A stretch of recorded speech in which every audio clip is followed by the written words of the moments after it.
कि एवेंजर्स म्यूनिर उठाने के लायक नहीं है। एवेंजर्स से मेरा मतलब है हॉकाई, टोनी, जबकि उसने तो रोडी के साथ भी कोशिश कर ली थी। और अपना ब्रूस बैनर यानी हल्क। हैरानी की बात तो ये है कि स्टीव रॉजर्स भी इसे नहीं उठा पाया था। पर क्यों? क्योंकि उसने एंड गेम में तो म्यूनिर काफ़ी आसानी से उठा लिया था। तो क्या वजह थी, आज हम इस वीडियो में जानेंगे। तो म्यूनिर वही उठा सकता है जो कि वर्दी हो। और वर्दी से मेरा मतलब है वो इंसान जिसमें लालच ना हो, घमंड ना हो और वो दूसरों की परवाह भी करता हो। क्योंकि थॉर के पप्पा यानी खुद ओडिन ने म्यूनिर पर ये मंत्र फूका था। क्योंकि थॉर लालची और घमंडी था और वह दूसरों की परवाह भी नहीं करता था। जिस वजह से ओडिन ने म्यूनिर पर ये मंत्र फूक दिया कि इसे वर्दी लोग ही उठा सकते हैं। कुछ समय बाद थॉर में लालच नहीं था और उसमें घमंड भी नहीं था और वह दूसरों के लिए अपनी जान भी दांव पर लगाने को तैयार था। और यही वजह थी कि वह म्यूनिर उठा पाया और उससे लड़की भी पटा ली थी। हम समझ चुके हैं कि म्यूनिर वही उठा सकता है जो कि वर्दी हो। सवाल ये है कि इसे एवेंजर्स क्यों नहीं उठा पाए। बात करें हॉकाई की कि वो म्यूनिर क्यों नहीं उठा पाया था, तो क्या वजह थी। क्योंकि उसने एंड गेम में तो नताशा को बचाने के लिए अपनी जान भी कुर्बान करने को तैयार था। तो वो म्यूनिर क्यों नहीं उठा पाया। तो हॉकाई ने किसी को धोखा दिया था और उसने धोखा दिया था अपनी बीवी को। जी हाँ, अब कमेंट्स में कुछ भी मत लिख देना, क्योंकि हमने एज ऑफ अल्ट्रॉन में देखा है कि हॉकाई का पूरा एक परिवार है और उसने अपने परिवार को ब्लैक विडो के बारे में बहुत कुछ बता सका है। और न्यूयॉर्क अटैक के बाद हॉकाई बहुत सालों तक अपने परिवार से मिलने नहीं आया था। अरे क्यों नहीं, क्योंकि शील्ड की तरफ से तो उसे छुट्टी भी मिल चुकी थी। तो वो क्यों अपने परिवार से मिलने नहीं आया? क्योंकि वो ब्लैक विडो से प्यार कर चुका था। हाँ, अब जिस बंदे को इतनी छुट्टी मिल रही हो, भला वो क्यों अपने परिवार के पास नहीं जाना चाहेगा? क्योंकि वो ब्लैक विडो से प्यार कर चुका था। हाँ, और इसलिए उसने अपनी पत्नी को धोखा दिया है और यही वजह थी कि वो म्यूनिर उठाने के लायक नहीं है। औरत का चक्कर बाबू भैया, औरत का चक्कर बहुत बेकार होता है। अब बात करते हैं टोनी की कि वो म्यूनिर क्यों नहीं उठा पाया। जहाँ तक बात करें, टोनी बहुत घमंडी है। उसे उसकी पावर का घमंड है, उसके पैसों का घमंड है और उसकी इंटेलिजेंस का भी। और यही वजह है कि वो म्यूनिर नहीं उठा पाया। म्यूनिर वही उठा सकते हैं जिनमें लालच और घमंड भी ना हो। और वो वर्दी नहीं था उस समय, लेकिन एंड गेम में वो वर्दी बन चुका था क्योंकि उसने हज़ारों लोगों को बचाने के लिए अपनी जान कुर्बान कर दी। अब बात करते हैं कैप्टन की, वो म्यूनिर क्यों नहीं उठा पाया था।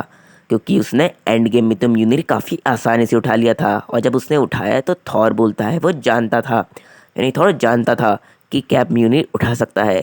क्योंकि वो जब से न्यूयॉर्क में आया था वो कैप्टन को जज कर रहा था कि कैप्टन म्यूनिर उठा सकता था और एक वर्दी इंसान ही वर्दी इंसान को चुन सकता है। तो थॉर जानता भी था कि कैप म्यूनिर उठाने के लायक है। और उसने एज ऑफ अल्ट्रॉन में इसलिए म्यूनिर नहीं उठाया क्योंकि उसने देखा था कि कोई एवेंजर थॉर का म्यूनिर नहीं उठा पाया। और अगर वो ये म्यूनिर उठाता तो थॉर के टक्कर का होता। वो ब्लैक विडो के बारे में बहुत कुछ बता सका है। और न्यूयॉर्क अटैक के बाद हॉकाई बहुत सालों तक अपने परिवार से मिलने नहीं आया था।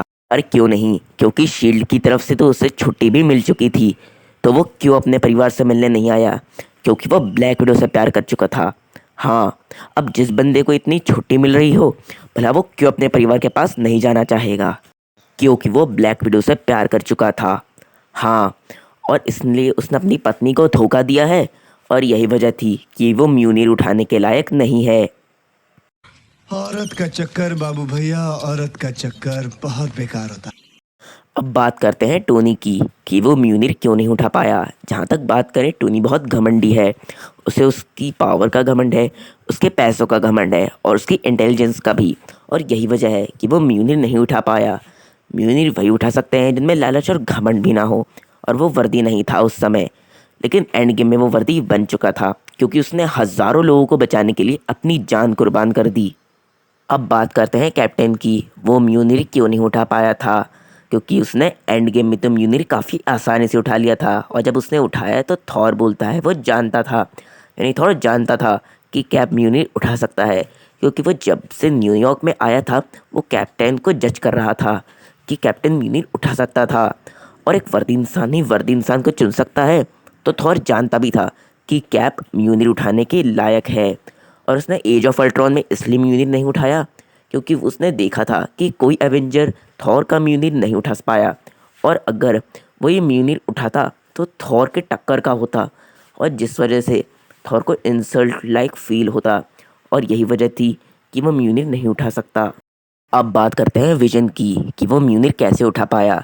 जब विजन ने म्यूनिर उठाया तो उसने सबकी फाड़ दी थी आँखें। तो उसने म्यूनिर उठाया कैसे?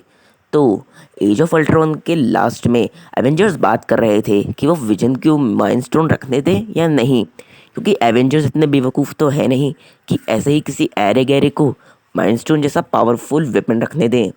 तो लास्ट में थॉर कहता है कि माइंड स्टोन विजन के पास सेफ रहेगा, और जैसे कि मैंने बताया कि एक वर्दी इंसान ही वर्दी इंसान को चुन सकता है, तो थॉर भी समझ गया था कि विजन म्यूनिर उठाने के लिए वर्दी है। और इन्फिनिटी वॉर में विजन भी कहता है कि वो उसे मार दें, क्योंकि फिर थैनोस उसे पकड़ लेगा तो हज़ारों लोगों की जान खतरे में आ जाएगी, और इसी वजह से विजन भी वर्दी है। अब बात आती है कि ब्लैक विडो भी क्या म्यूनिर उठाने के लिए वर्दी है, क्योंकि एज ऑफ अल्ट्रॉन में जब उसकी बारी आई थी तो उसने म्यूनिर उठाने से मना कर दिया था। तो क्या वो भी उसे उठाने के लिए वर्दी है? तो जवाब है हाँ, वो उठाने के लिए वर्दी है, क्योंकि उसने कॉमिक्स में भी म्यूनिर को कई बार उठाया था। अब बात करते हैं ब्रूस बैनर की। वो म्यूनिर क्यों नहीं उठा पाया? क्योंकि कॉमिक्स में तो उसने थॉर को हरा के म्यूनिर उठा लिया था, और खुद थॉर भी बना था, और थॉर बनकर उसने एक प्लेनेट भी तबाह कर दिया था। तो वो म्यूनिर क्यों नहीं उठा पाया? सवाल है, मुझे नहीं पता। अब तक मार्वल ने कंफर्म नहीं किया है कि वो म्यूनिर क्यों नहीं उठा पाया था। तो यहीं पर इस वीडियो को ख़त्म करते हैं, फिर मिलूँगा आपको एक नई वीडियो के साथ। तब तक के लिए टाटा बाय बाय।